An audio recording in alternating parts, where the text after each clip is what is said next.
Magandang tanghali, kumusta po?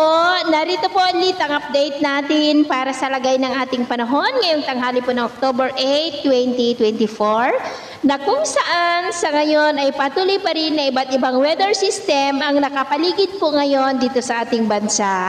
Mayroon pong daloy ng northeasterly surface wind flow sa northern part ng northern Luzon, mayroon pong LPA sa kanluran ng Luzon pero palabas na po yan sa ating area of responsibility.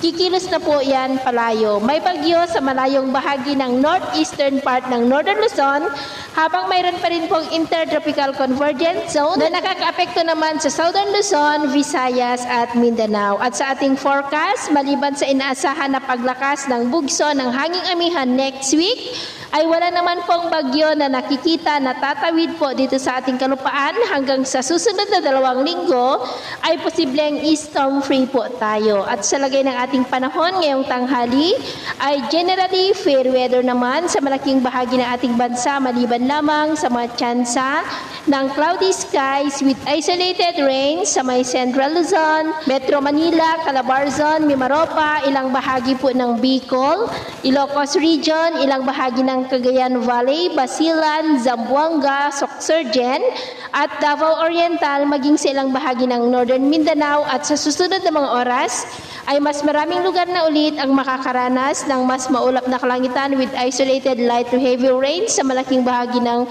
Central Luzon, Southern Luzon at ilang bahagi ng Northern Luzon maging sa ilang bahagi ng Mindanao. Kaya mag-ingat po tayo sa posibleng banta pa rin ng mga pagbaha at pagguho ng lupa. At sa atin naman pong mga baybayin, wala naman po tayong nakataas na namang gale warning signals, pero iba yung pag-iingat lamang po kung papalaot tayo para po mas makaiwas sa mga sakunang pangkaragatan.